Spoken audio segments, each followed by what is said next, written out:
Okay, good morning, students. So, today we are going to start the topic fundamental rights in the Indian Constitution. Okay, so last class we have done the meaning of rights and we saw that rights are very important to us, and for this reason, the Indian Constitution has also a Bill of Rights. So, today we will see exclusively, we will start our topic fundamental rights in the Indian Constitution. Now, if you remember, in our first chapter, we got the topic inheritance of the nationalist movement. So, তাত আমি পাইছিলোঁ যে আমি nationalist movement যিটো আছিলে আমাৰ fight হৈছিলে তাৰ পৰা আমি কিছুমান আইডিয়ালছ আমাৰ কনষ্টিটিউশ্যন মেকাৰ্ছবিলাকে ইনহেৰিট কৰিছিলে অ'কে তাৰমানে কিছুমান আইডিয়াজ লৈছিলে so' one such idea which was also' cherished by the freedom struggle was that India should have a Bill of Rights.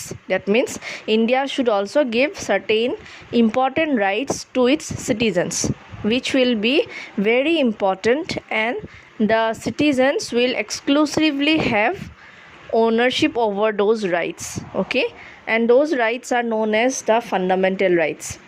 And there was the Motilal Nehru Committee. So Motilal Nehru, he is the father of Pandit Jawaharlal Nehru. So his father, he had appointed a committee.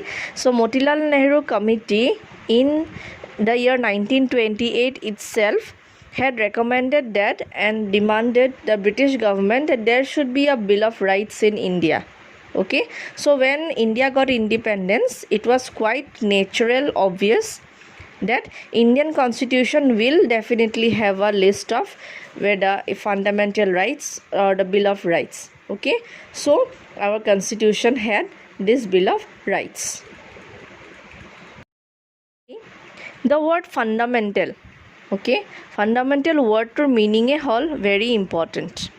আমি যে কেতিয়াবা কথাত কওঁ যে this topic is of fundamental importance, this thing is of fundamental importance, আমি general আমাৰ টকছত আমি কওঁ okay, so fundamental meaning to a whole very important.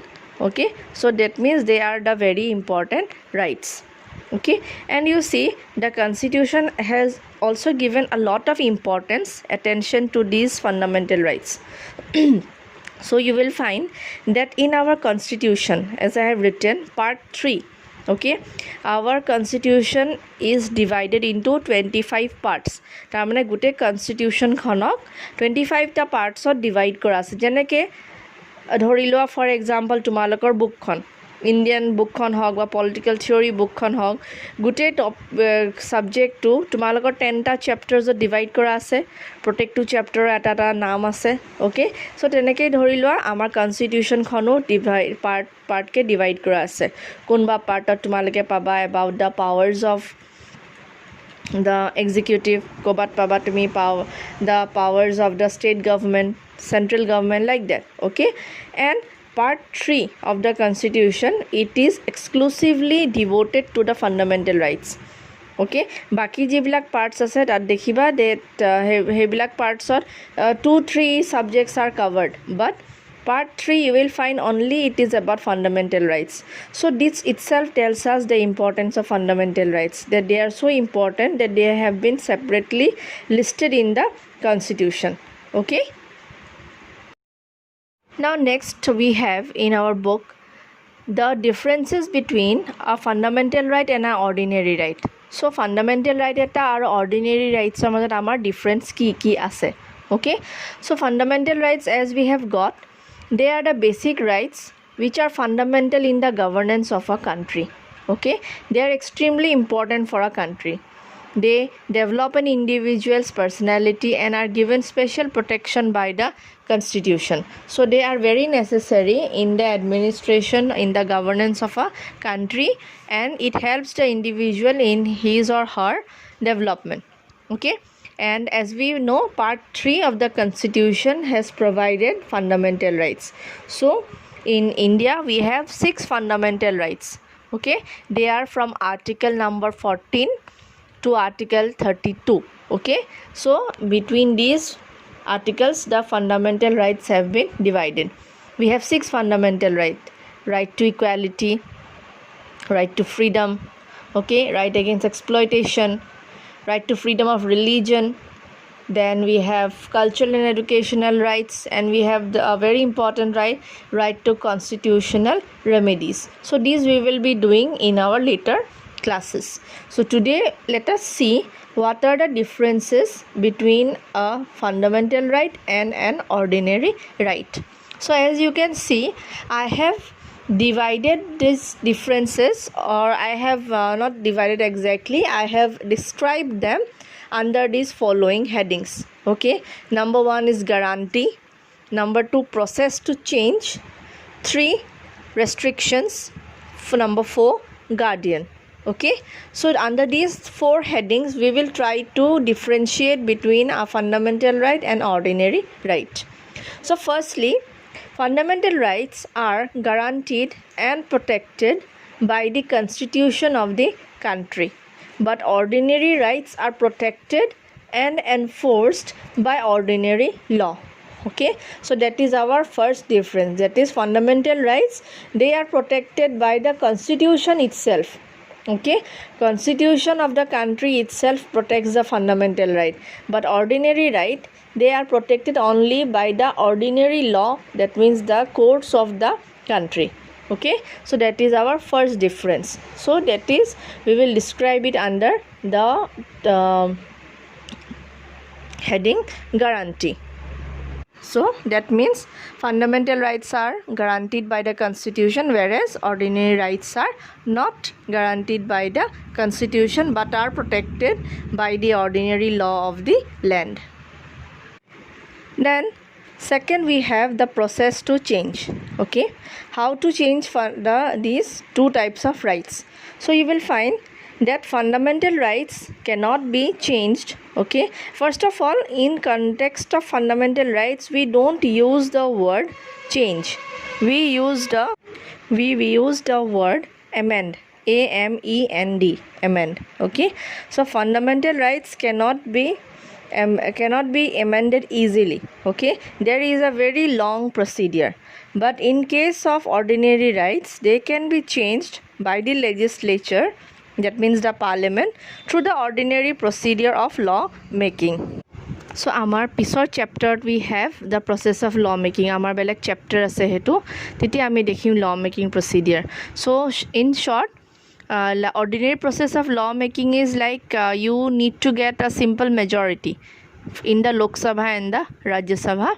So that is the ordinary process of law making. Okay, tarmane simple majority votes pale hoy, but jodi ami fundamental right eta ami change koribo hoy, it is a very long procedure, as I said, that ami Lok Sabha and Rajya Sabha duta house ore belege special majority ami vote pabo lagibo, that means more than half. Tar pisot amar country jiman legislative assembly ase, at least half of them have to pass it. Okay, so the procedure is quite long. So here you can see the process to change also is different in case of a fundamental right and in case of an ordinary right. Then next we have regards to restrictions. Okay, then here you will find no organ of the government can act in a way which infringes the fundamental rights. Organ here means, it can mean the executive, the legislature or the judiciary. So none of them can act in a way in which it infringes the fundamental rights. That means they cannot put any restriction on the fundamental rights. The government, its organs cannot violate the fundamental rights, but ordinary rights are subjected to restrictions by law. So whenever the government feels necessary, they can put restrictions upon our ordinary rights. Okay, and lastly, regarding the guardian. Okay, so in case of fundamental rights, you will find the judiciary has the power to act as the guardian of fundamental rights. Okay, so they are protected by the judiciary. In case of ordinary rights, they are protected by the ordinary law of the land. Here it means that jodi tumalakor fundamental rights violate hoy, okay, kunubai tumalakor tumar fundamental right tumak dia nai maulik odhikar, okay, okhomet ami maulik odhikar boli ko fundamental right, tetia you can approach the Supreme Court of India or the High Court of India. Okay, so আমাৰ প্ৰত্যেকখন ষ্টেটত এখন high court আছে and এখনে আমাৰ supreme court আছে. চ' যদি fundamental rights violate হয় তোমাৰ, you can approach the supreme court and the high court of India. okay, but in case of an ordinary right, যদি তোমাৰ ordinary right এটা violate হয়, then you can approach you have to approach the district level courts. okay, but in case of fundamental rights, they are so important that directly you can approach the high court and the supreme court.